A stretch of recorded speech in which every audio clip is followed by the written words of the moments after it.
હું પહોંચાડી દઈશ, પણ એક વાર તું ઉભો થઈને એની સામે ઝૂકીને જો એક વાર એની સાથે નજર તો મળાવ. એ કૃષ્ણની અમી દ્રષ્ટિમાં, એમની સુમધુર દ્રષ્ટિમાં એટલો પાવર છે, એટલી શક્તિ છે કે માત્ર દ્રષ્ટિ માત્રથી અમૃત વરસાવી દે છે. बुला के तो देख, कौन कहता है भगवान आते नहीं, द्रौपदी की तरह तुम बुलाते नहीं. एक વાર બોલાવીને જો. હાથ ઉપર કરીને શું કરીએ છીએ આપણે? તમને એમ થાય કે આ શું કરાવે છે? આ રામદેવ બાબાના કસરત કરાવે છે. હા, એ કસરત કરે છે. રામદેવ જે બાબા છે એ યોગ શીખવાડે છે, અમને કસરત શીખવાડે છે, અને હાથ પણ આમ તેમ કરાવે છે. એનાથી આપણું સ્વાસ્થ્ય સુધરે, એનાથી આપણું શરીર સારું રહે, એનાથી આપણી ઉંમર વધે. એ હાથ આમ કરાવે ત્યારે પણ ભાગવત કથામાં અને ઇસ્કોન દ્વારા જ્યારે હાથ આમ કરવાનો અર્થ એ છે કે જો આ રીતે ભગવાનનું નામ લેતા લેતા આ કસરત કરશો તો બીજી વાર આ જગતમાં આવવું નહીં પડે અને ભગવાનના ધામમાં પ્રવેશ મળી જશે. આ ઈ છે. અને બીજી વસ્તુ, બીજો અર્થ કહું, હાથ ઉપર કરવાનો. કારણ કે નવું લાગે ને, અહીંયા તો આપણે જે જોયું ન હોય, ગામડામાં ઈ કે છે અવડું મોડું તિલક કેમ? કાગડો ચરકી ગયો એવું, કબૂતરું ચરકી ગયું એવું, આમ લાંબુ પાછું. એ બધું કહીશ, કારણ કે 7 દિવસ છે, કાયદા નહીં ખૂટે. બધી જ વસ્તુ સમય પ્રમાણે આવશે. સમજતા જશું, શીખતા જશું, પણ સમજવું અને શીખવું એટલું પર્યાપ્ત નથી. પણ જ્યારે આચરણમાં આવે ને તો જ એનો લાભ છે. અહીંયા મૂક્યા છે ને આપણા આમના મોક્ષ અર્થે, નીચે વડીલો, વડવાઓ, પિતરો, એને પવિત્ર કરવા હોય તો જે તમે સાંભળો ને એને જીવનમાં ઉતારજો. નકર શ્રમ એ વહી કેવલમ. આવ્યા 7 દિવસ મજા કરીને એ વિયા ગયા. મહેનત, હીરો બહુ જોયો પણ જીરો મળી જ નહીં, પછી મૂકી દીધો. શું કામ?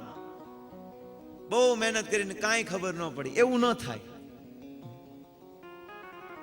એટલા માટે હાથ ઉપર કરવાનો અર્થ એ છે કે જ્યારે કોઈ વ્યક્તિ, દિવાળી પહેલા આપને ખબર છે ઘણા લોકોએ હાથ ઉપર, આપણે કે હાથ ઉપર કરી દીધા. હાથ ઉપર કરી દીધા એટલે એનો મતલબ હું ઉઠી ગયા કે આપણે આગળ કાંઈ છે એમ કે ને બધા. એને આગળ જાઓ કે ભાઈ કાંઈ ન મળે, ચૂકવણું ઈ કાંઈ નહીં થાય. આપણે એમ કે ને ઈ ભાઈ હાથ ઉપર કરી લીધા, એનો મતલબ ઈ ઉઠી ગયા. હાથ ઉપર કરી એની પાસે કાંઈ નથી. હવે એની પાસે એક નયો પણ છે નહીં. હાથ ઉપર કરવાનો બીજો અર્થ એ છે કે જ્યારે હાથ ઉપર કરીએ છીએ ત્યારે આપણે ભગવાનને પ્રાર્થના કરીએ છીએ, આ જગતના જેટલા મારા સંબંધી છે ને એ કોઈ મારો નથી, તારી એક સિવાય. તારી એક સિવાય આ કોઈ મારું છે, એટલા માટે હું તારો છું. અને ત્રીજો અર્થ, જ્યારે પણ કોઈ વ્યક્તિ ડૂબતો હોય ને પાણીમાં, ત્યારે બચાવવાની પ્રાર્થના કરે, એ બચાવો બચાવો બચાવો. એમ આ જીવ આ જગતમાં, આ ભૌતિક જગત રૂપી આ સંસારમાં જ્યારે ડૂબી રહ્યો છે, જન્મ મૃત્યુ ચક્રમાં ફસાઈ રહ્યો છે, આવી પરિસ્થિતિમાં, આવી અવસ્થામાં એ જીવ ભગવાનને પ્રાર્થના કરે છે કે હે કૃષ્ણ બચાવી લે. અમારો હાથ પકડવાળો બીજો કોઈ નથી તારી સિવાય. દ્રૌપદીએ બહુ મહેનત કરી, બહુ મહેનત કરી, કોઈ હાથ ન પકડ્યો. ઘરવાળો હતા હોય 5, આ તો એક છે, વિશ્વાસ નહીં રાખતા. 5 હતા, એને હાથ ન પકડ્યો. એક વાળો ક્યાં? પિતામહ, ગુરુદેવ, દ્રોણાચાર્ય, કૃપાચાર્ય બહુ પ્રયાસ કર્યો, કોઈ પણ વ્યક્તિ હાથ ના આપ્યો. અને અંતે શ્રી કૃષ્ણ ગોવિંદ હરે મુરારી, હે નાથ નારાયણ વાસુદેવા. કૃષ્ણ ગોવિંદ હરે મુરારી, હાથ ઉપર કરકે હે નાથ ટ્રાય તો કરીએ. નારાયણ વાસુદેવા. શ્રી કૃષ્ણ ગોવિંદ હરે મુરારી, હે નાથ નારાયણ વાસુદેવા. શ્રી કૃષ્ણ ગોવિંદ હરે મુરારી, આમ હાથ ઉપર કરો ને, ક્યારેક આમ હલાવજો એટલે જોવે કોઈ. એ માયા છે. શ્રી કૃષ્ણ ગોવિંદ હરે મુરારી, હે નાથ નારાયણ વાસુદેવા. શ્રી કૃષ્ણ ગોવિંદ હરે મુરારી, હે નાથ નારાયણ. શ્રી કૃષ્ણ ગોવિંદ હરે મુરારી, હે નાથ નારાયણ વાસુદેવા. શ્રી કૃષ્ણ ગોવિંદ હરે મુરારે, જે થાકી ગયો એ ગયા કામથી. નારાયણ વાસુદેવા. શ્રી કૃષ્ણ ગોવિંદ હરે મુરારી, હે નાથ નારાયણ વાસુદેવા. શ્રી કૃષ્ણ ગોવિંદ હરે મુરારે, હે નાથ નારાયણ વાસુદેવા. શ્રી કૃષ્ણ ગોવિંદ હરે મુરારી, હે નાથ નારાયણ વાસુદેવા. શ્રી કૃષ્ણ ગોવિંદ હરે મુરારે, હે નાથ નારાયણ વાસુદેવા. આ બાજુ વધારે હાથ હલે છે. કાંઈક પાત્રીનો માવો આપો એટલે હાથ હેલ્યા જ રાખશે આમાં. તમે કહેશો પ્રભુજી તમે તો હાથ મૂકી દીધા, હું તો જોઉં છું. એને અમુક જજ તો હોય ને, કોઈ જજ તો હું જોઉં છું કોણ હાથ ઉપર રાખે છે કોણ નથી રાખતા. સબ હાથ ઉપર કરકે. શ્રી કૃષ્ણ ગોવિંદ હરે મુરારી, હે નાથ નારાયણ વાસુદેવા. શ્રી કૃષ્ણ ગોવિંદ હરે મુરારે, હે નાથ નારાયણ. શ્રી કૃષ્ણ ગોવિંદ હરે મુરારી, હે નાથ નારાયણ વાસુદેવા. કૃષ્ણ ગોવિંદ હરે મુરારે, હે નાથ નારાયણ. શ્રી કૃષ્ણ ગોવિંદ હરે મુરારી, હે નાથ નારાયણ વાસુદેવા. શ્રી કૃષ્ણ ગોવિંદ હરે મુરારી, હે નાથ નારાયણ વાસુદેવા. શ્રી કૃષ્ણ ગોવિંદ હરે મુરારી, હે નાથ નારાયણ વાસુદેવા. શ્રી કૃષ્ણ ગોવિંદ હરે મુરારી, હે નાથ નારાયણ વાસુદેવા. હે નાથ નારાયણ વાસુદેવા. હે નાથ નારાયણ વાસુદેવા. હે નાથ નારાયણ વાસુદેવા. હે નાથ નારાયણ વાસુદેવા. સરસ. કેટલો મજા આવી હે ને. જીવનમાં જ્યારે દુઃખ આવે ને તો જ સુખનો અનુભવ થાય. જો એકલું સુખ આવે ને તો બહુ મજા ન આવે. પણ આ એક ધારા હાથ ઉપર કે હાશ, બસ આજ બાબા રામદેવ કે તોડાવી નાખે પછી હળવા પડો. હાય મજા આવી, હળવા ફૂલ થઈ ગયા. પણ તમે હતા જ. દૈહિક શારીરિક કસરત દ્વારા શરીરની અવધિ વધશે, આયુષ્ય વધશે, પરંતુ એ વ્યક્તિ જન્મ મૃત્યુના ચક્રમાંથી મુક્ત નહીં થાય. હાથ ઉપર કરું એ મારા ભક્તિ વેદાંત સ્વામી શ્રી પ્રભુપાદજી કહે છે એ શરણાગતિનું ચિહ્ન છે.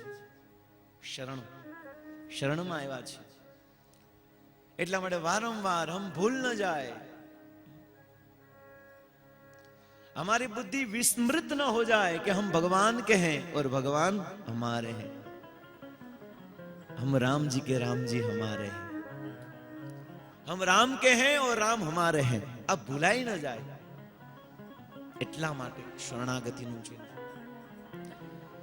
તો ચૈતન્ય મહાપ્રભુની વાત કરી રહ્યો હતો.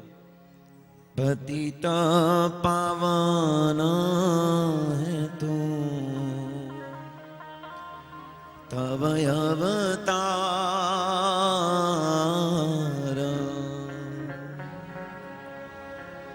મોસમ પતિત પ્રભુ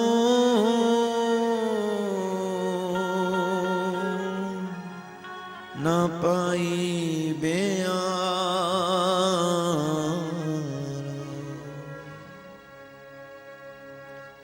આ કલયુગના પતિત જીવો પર કૃપા કરવા માટે ભગવાન શ્રી કૃષ્ણ અને રાધા બંને એક થઈને આ કલયુગમાં પ્રગટ થયા. ઈ ચૈતન્ય મહાપ્રભુએ નું આવવાનું કારણ છે કે યુગ ધર્મની સ્થાપના કરવા માટે. કારણ કે હરેક યુગમાં એક યુગ ધર્મ હોય, હરેક ઋતુમાં એક એનો પ્રભાવ હોય ઋતુનો. જેવી રીતે ઠંડી હોય તો એમાં આપણને ખબર છે કે આપણે સ્વેટર પહેરવું પડે. ગરમીની સિઝનમાં આપણે એ સ્વેટર કામ ન લાગે. વરસાદની સિઝન ઋતુ પ્રમાણે એનો પ્રતિભાવ હોય છે. એમ યુગ પ્રમાણે પણ એનો ભાવ હોય છે. સતયુગમાં ભગવાનને પ્રાપ્ત કરવાનો ઉપાય હતો ધ્યાન. કૃતે ધ્યાયતો વિષ્ણુ ત્રેતાયામ યજતો મખે દ્વાપરે પરિચર્યાયામ કલો તદહરી કીર્તના. સતયુગમાં ભગવત ચરણારવિંદને પ્રાપ્ત કરવાનો ઉપાય તો ધ્યાન, મેડિટેશન. ત્રેતાયુગમાં ભગવાનને પ્રાપ્ત કરવાનું સાધન હતું, માર્ગ હતો. સતયુગનો ધર્મ હતો ધ્યાન. ત્રેતાયુગનો ધર્મ છે યજ્ઞ. ત્રેતાયામ યજતો મખે, સ્વાહા સ્વા જે યજ્ઞ કરવામાં આવે છે. દ્વાપરે પરિચર્યાયામ, પરિચર્યા અર્ચન. દ્વાપર યુગમાં અર્ચ વિગ્રહની પૂજા. તો કલયુગમાં કલો તદહરી કીર્તના. કલયુગનો યુગ ધર્મ છે હરિનામ, નામ. કલયુગ કેવલ નામ આધારા.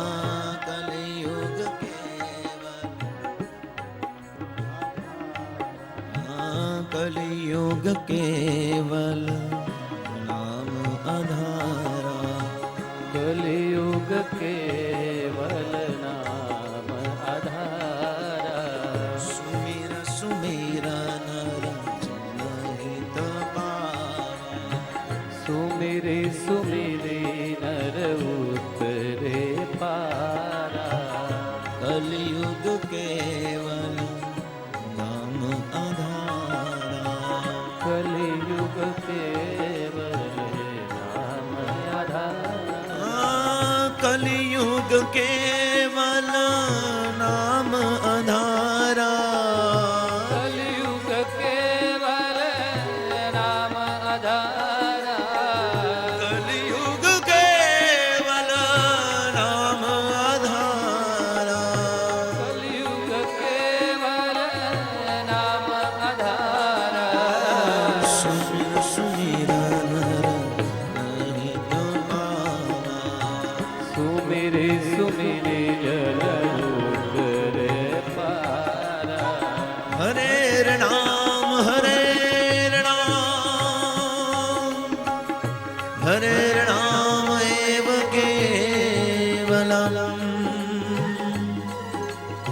ફલો નાસ્તિવ નાસ્તિવ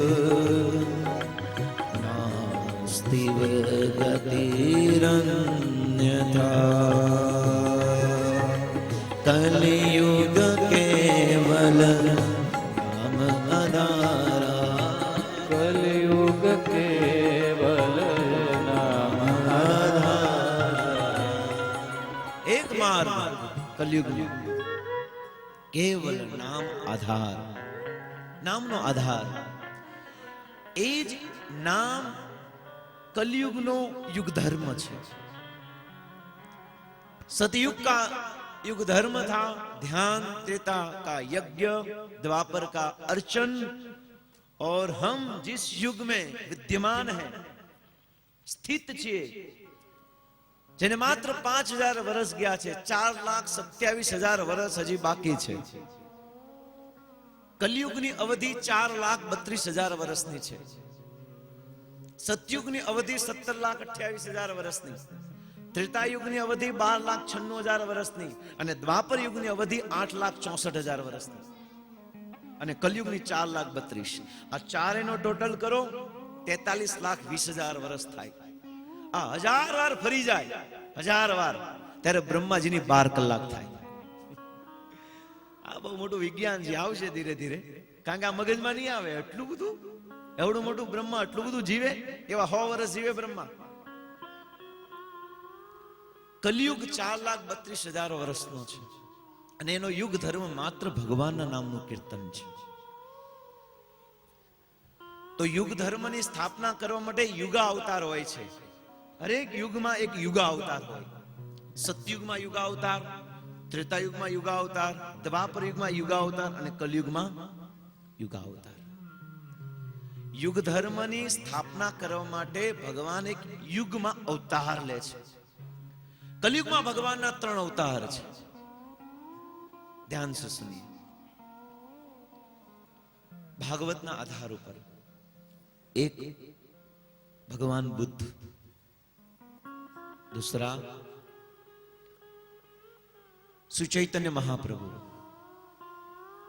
और तीसरा कल्कि જેનું વર્ણન જે 7 દિવસ આપણે જેનું મનન મંથન ચિંતન સ્મરણ કરવાનું છે ને એ ભાગવતમાં છે આવતીકાલેનું વર્ણન આવશે 24 અવતારોનું વર્ણન ભાગવતમાં છે અને આપણે જેને પૂજીએ છીએ આપણે જેને માનીએ છીએ શું ઈ એમાં આવે છે ખોટા તૂટતા નથી ને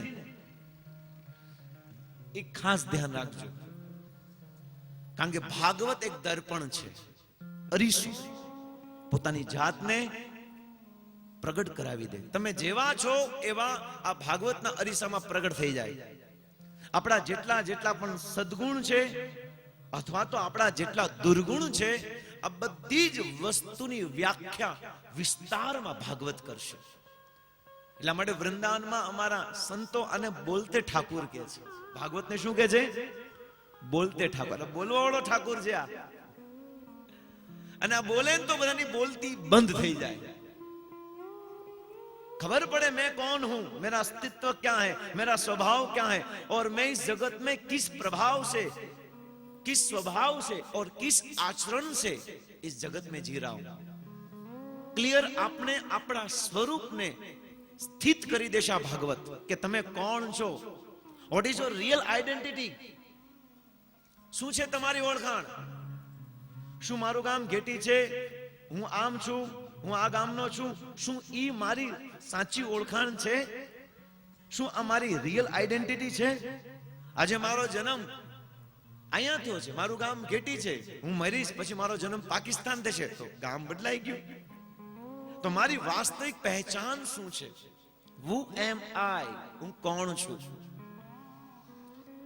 ભગવદ ગીતા ભાગવત ના આધાર ઉપર આપણે એને સમજવાનો પ્રયાસ કરશું હરેક યુગમાં ભગવાન યુગાવતાર લે છે ચૈતન્ય મહાપ્રભુ આ કલયુગના યુગાવતાર અને યુગ ધર્મ અવતાર 3 અવતાર થયા બુદ્ધ ભગવાન અહિંસા પરમો ધર્મ એ ધર્મ શીખવાડ્યો કલ્કી કલયુગના અંતમાં 4,27,000 વર્ષ, 5,000 વર્ષ બાકી છે, ત્યારે કલયુગની અંતિમ સંધ્યામાં કલ્કી અવતાર થશે.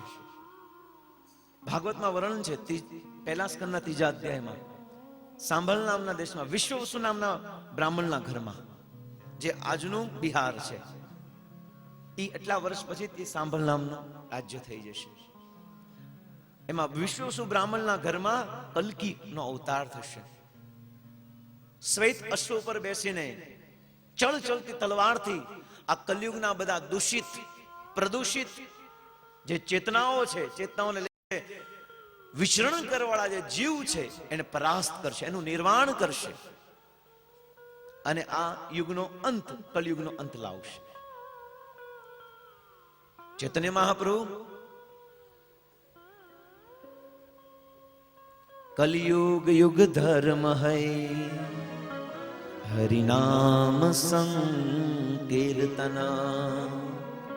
અર્થે એતદ અવતરિત શ્રી સચિનંદન. ચૈતન્ય મહાપ્રભુ કહે છે ચૈતન્ય ચરિતામૃતમાં, કૃષ્ણદાસ કવિરાજ ગોસ્વામી, કલયુગનો યુગ ધર્મ છે હરિનામ સંકીર્તન અર્થે, અને ઈ અર્થે અવતરિત થશે શ્રી સચિનંદન. ચૈતન્ય મહાપ્રભુના માતાનું નામ છે સચી. સચીના નંદન તરીકે ભગવાન કૃષ્ણ પ્રગટ થશે અને શું કરશે? કલિયુગ યુગ ધર્મ હૈ હરિનામ સંકીર્તન. આ સંકીર્તન ને વેચશે, ગલી ગલી નગર નગરમાં જઈને આ ગોલોકેર પ્રેમધન હરિનામ સંકીર્તન વેચશે. જેવી તમારા ભક્તો મને ભીખાભાઈ કહેતા, આ બધા થાકતા જ નથી. બોલો એ કે કેટલા ટાઈમથી એટલી બધી મહેનત કરે તોય થાકતા નથી. મેં કીધું આધ્યાત્મિક બળ છે. આપણે દિવાળીના ટાઈમે નાઇટ હોય ને, 12 વાગ્યા સુધી ઓફિસ ચાલુ હોય, એસોટ હોય, સવારે 5 વાગે નીકળવાનું હોય, એટલા થાકી જઈએ ને, ઓહો થાકી ગયા. પણ એ કાર્ય શારીરિક દેહ ઉપર હોવાને કારણે, શરીર ઉપર એ કાર્ય હોવાને કારણે એમાં થાક લાગે, કારણ કે કાર્ય પાછળ પોતાનો સ્વાર્થ છે, પોતાનો અર્થ છે, પોતાનું કઈક ઈચ્છા છુપાયેલી છે, એટલા માટે મહેનત કરીએ છીએ, એટલા માટે એમાં થકાન થાય છે. પરંતુ જ્યારે કોઈ વ્યક્તિ ભગવાન કૃષ્ણને પ્રસન્ન કરવા માટે અને ચૈતન્ય મહાપ્રભુના આંદોલનને પ્રસ્તારિત કરવા માટે જ્યારે નગર ઉપર દોડે છે ને, મહિનો રાત્રે હોય નહીં તો એને થાક લાગતો નથી, કારણ કે ભગવાન એને શક્તિ આપે છે. કૃષ્ણ શક્તિ વિના નાહી પારાવા. કૃષ્ણની શક્તિ વગર સંભવ જ નથી કેટલી બધી સેવા થઈ શકે. ગમે એવો માણો હોય થાકી જાય, પણ આ જો તમે તોય ઉત્સાહ, તોય નાચે. આપણે 2 કલાક કઈક સેવા કરી, અરે પ્રભુ પગ દુખે, કારણ કે થકાન अगर स्वार्थ के लिए हो तो आपको थका देगी, हरा देगी. पर अगर आपका कार्य, आपका कर्म अगर भगवान को संतुष्ट करने के लिए हो तो यही कार्य आपको इस जगत से जीता देगी. विक्ट्री जीती जैसो आ जगत में, અને જગતમાં એ જ જીતા છે જેને ભગવાન કૃષ્ણના પ્રીતિ અર્થે કામ કર્યા છે. બાકી બધા હાર્યા છે, તો ઓલ લૂઝર, બધા હાર્યા છે. એ જ વ્યક્તિ જીતા છે જેણે ભગવાનના આદેશોનું પાલન કર્યું છે.